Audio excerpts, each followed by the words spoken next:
Hello everyone, my name is Adam Woodruff and welcome to Story Drama.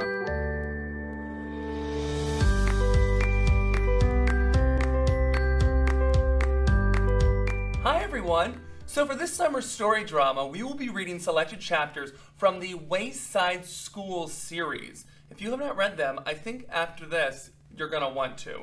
There are 4 wonderful books and we are going to be reading today from Sideways Stories from Wayside School. We are going to be reading the very first chapter of this series, which is titled Mrs. Gorf. We are going to learn about some of the really wacky classmates of the 30th story and their really peculiar teacher. Let's dive in. Mrs. Gorf had a long tongue and pointed ears. She was the meanest teacher at Wayside School. She taught the class on the 30th story. "If you children are bad," she warned, "or if you answer a problem wrong, I'll wiggle my ears, stick out my tongue, and turn you into apples." Mrs. Gorf didn't like children, but she loved apples. Joe couldn't add. He couldn't even count, but he knew that if he answered a problem wrong, he would be turned into an apple. So he copied from John. He didn't like to cheat, but Mrs. Gorf had never taught him how to add. One day, Mrs. Gorf caught Joe copying John's paper.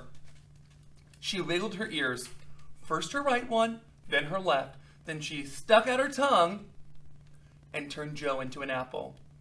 Then she turned John into an apple for letting Joe cheat. "Hey, that isn't fair," said Todd. "John was just trying to help a friend." Mrs. Gorf wiggled her ears, first the right one, then the left, then she stuck out her tongue and turned Todd into an apple. "Does anybody else have an opinion?" she asked. Nobody said a word. Mrs. Gorf laughed and placed the 3 apples on her desk. Stephen started to cry. He couldn't help it. He was scared. "I do not allow crying in my classroom," said Mrs. Gorf. She wiggled her ears, first her right one, then her left, stuck out her tongue, and turned Stephen into an apple. For the rest of the day, the children were absolutely quiet. And when they went home, they were too scared to even talk to their parents. But Joe, John, Todd, and Stephen couldn't go home. Mrs. Gorf just left them on her desk. They were able to talk to each other, but they didn't have much to say. Their parents were very worried. They didn't know where their children were. Nobody seemed to know. The next day, Kathy was late for school. As soon as she walked in, Mrs. Gorf turned her into an apple. Paul sneezed during class. He was turned into an apple. Nancy said, "Bless you."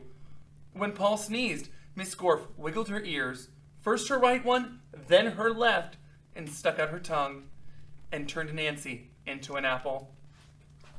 Terrence fell out of his chair.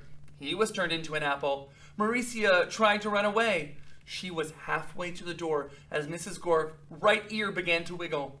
Then she reached the door. Mrs. Gorf's left ear wiggled. Mauricia opened the door and had one foot outside when Mrs. Gorf stuck out her tongue. Mauricia became an apple. Mrs. Gorf picked up the apple from the floor and put it on her desk with the others. Then a funny thing happened. Mrs. Gorf turned around and fell over a piece of chalk. The 3 Erics laughed. They were turned into apples. Mrs. Gorf had a dozen apples on her desk. Joe, John, Todd, Stephen, Kathy, Paul, Nancy, Terrence, Mauricia, and the 3 Erics, Eric Fry, Eric Bacon, and Eric Ovens. Louis, the yard teacher, walked into the classroom. He had missed the children at recess. He had heard that Miss Gorf was a mean teacher, so he came up to investigate. He saw the 12 apples on Miss Gorf's desk. "I must be wrong," he thought. "She must be a good teacher if so many children bring her apples." He walked back down to the playground.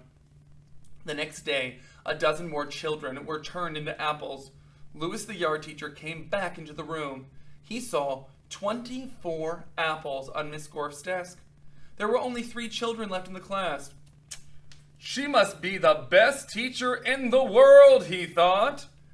By the end of the week, all the children were apples. Mrs. Gorf was very happy.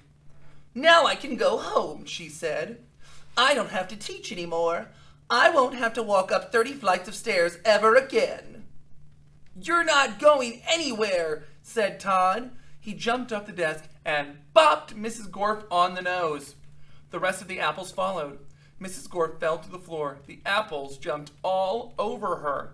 Stop, she shouted, or I'll turn you into apple sauce. But the apples didn't stop, and Miss Gorf couldn't do anything about it.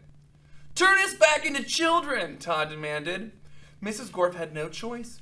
She stuck out her tongue, wiggled her ears, this time her left one first, then her right, and turned the apples back into children. All right, said Mauricia. Let's go get Louis. He'll know what to do. No, screamed Mrs. Gorf. I'll turn you back into apples. She wiggled her ears, first her right one, then her left, and stuck out her tongue. But Jenny held up a mirror, and Mrs. Gorf turned herself into an apple. The children didn't know what to do. They didn't have a teacher. Even though Mrs. Gorf was mean, they didn't think it was right to leave her as an apple, but none of them knew how to wiggle their ears. Louis, the yard teacher, walked in. Where's Mrs. Gorf? He asked. Nobody said a word. Boy, am I hungry, said Louis. I don't think Mrs. Gorf would mind if I ate this apple. After all, she has so many. He picked up the apple, which was really Mrs. Gorf, shined it up on her shirt, and ate it. Wow. Well, I will see you during class this week, and we will learn all about how to become an object. See you later.